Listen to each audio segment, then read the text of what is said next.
Hey, it's Soul. The other day I posted a video with an overview of the current state of professions in the Shadowlands Alpha. I wanted to set aside a little bit more time to cover my specialty profession, Inscription. Unfortunately, that's a lie though. I actually totally forgot to bring it up because I recorded this video at 1 a.m. Then I went to sleep, and then I woke up, and I immediately edited and posted the video before even having my coffee. So yeah. Here we go, with a closer look at the current state of Inscription in the Shadowlands Alpha, where I answer this question. Will I still make money? Let's hope so. Here are a few immediate highlights to remind you of. There are no recipe ranks in Inscription, so once you get a recipe, you can craft right away without the guilt of crafting inefficiently. Also, none of the material requirements include soul-bound items. Now let's start with all the new stuff. As usual, we're working with inks that come from three kinds of pigments: luminous, umbral, and the uncommon tranquil pigment. Like BFA inks, these are crafted as one pigment per ink, including some other reagents that aren't even in the alpha at the moment. Crafting these inks has a 1 second cast time, unlike BFA's 1.5 second cast time. This is good, because at the moment I haven't found a way to increase your crafting speed in Shadowlands, but please, correct me if I'm wrong. Let's go down the crafting list here, starting with the thing that you might make the most of in Shadowlands, runes. Unlike what was originally stated at BlizzCon, it will be us, the scribes, who make the items that will let players customize the kinds of secondary stats they want on their crafted armor and weapons. Each rune has a different cost between the umbral and luminous ink, and from eyeballing it, it's supply controlled by the more rare tranquil ink. The competition for these items will be fierce. Typical player behavior demands that they stack a single secondary stat, so count on each of your runes to sell in multiples of 2. Next are the books and scrolls. We have another skeleton key recipe, whoop-de-doo, but we don't know if there will once again be locked doors in dungeons. Tomes and codexes are back again, very straightforward, but I'd like to point out that the BFA and Legion equivalents still work. So early on, don't bother crafting these and use your resources on other items. That also means that it might be a good idea to stock up on old tomes now to save yourself some gold in the long run, or to make gold off of other people. Unfortunately, buff scrolls are off the table for us, so there goes that easy dump of extra resources. However, contracts are back, and here's something nice. At the moment, contract recipes are on the Inscription Trainer, meaning that there's no reputation requirement, just a skill requirement. This means that you can start selling contracts very early on without the need to grind for access or ranks. There will be an early race for contracts, and that race is going to end quickly, so you'll want to be very, very aggressive if you want to make a crazy profit here. Personally, Dark Moon cards aren't my cup of tea. I prefer the lower investment risk of selling consumables, but let's talk about this anyway. Meanwhile, I'll have the actual Dark Moon card trinkets up on display. Another reminder that this is the alpha, and all the values that you see are likely to change.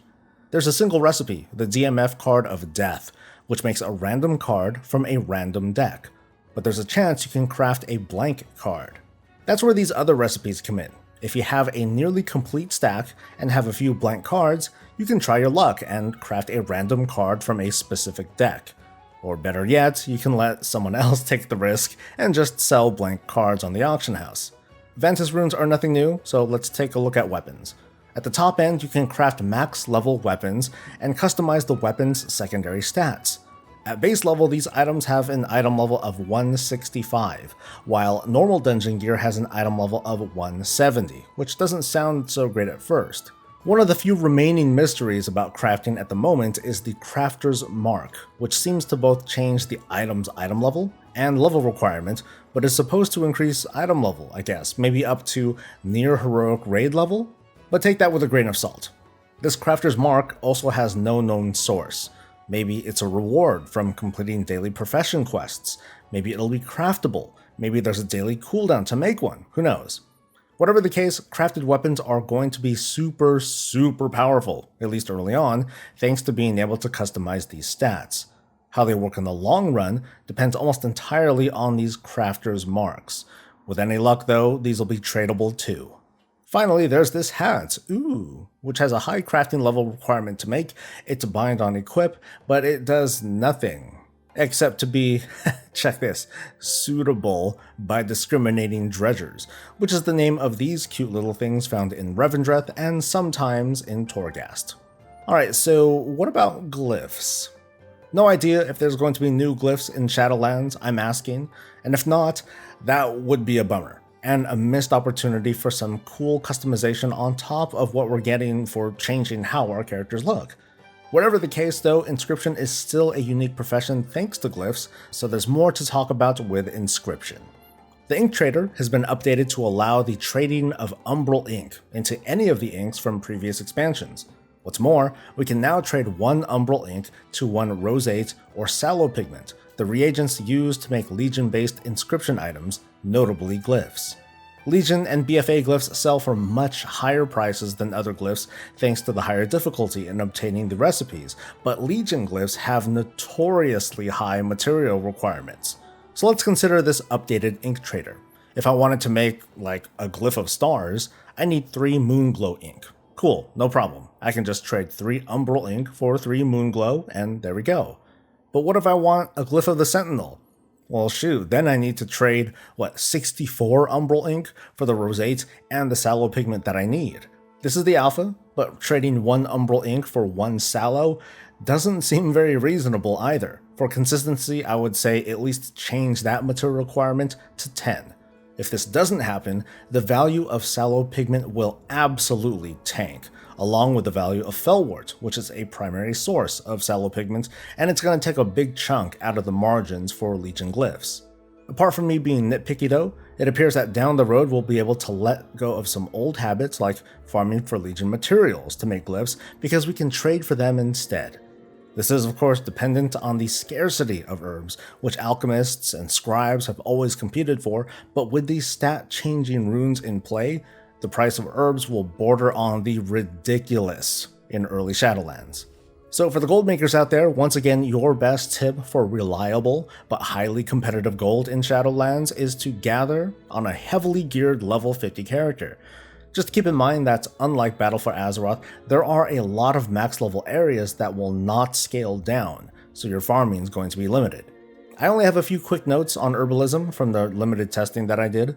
Early herbalism in the Shadowlands Alpha is, it's the alpha. Herbs are very few and far between. Spawn rates are really awful, you get it. Milling yields have been very low too, maybe 1-2 pigments for every 5 herb that you mill, and I can't tell if the rate gets any higher with skill level because obtaining enough herbs for testing is simply that difficult. In time, I will have updates on which herbs provide the best yield, and naturally we'll come to terms with which zones will be the best for farming. But now, the question to answer. Will Inscription still make money? Basically, yeah. The demand for stat-changing runes and tomes will be ever constant, although losing out on buff scrolls will be a bit of a hit.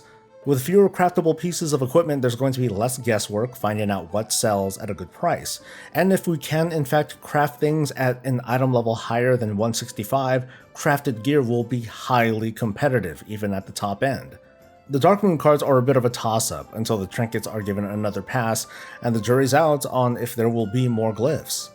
The old glyph market in particular is going to need a little bit of time to adjust to the renewed accessibility of Legion materials, but this is dependent on things like the spawn rate of herbs and the final yield of materials we get from milling.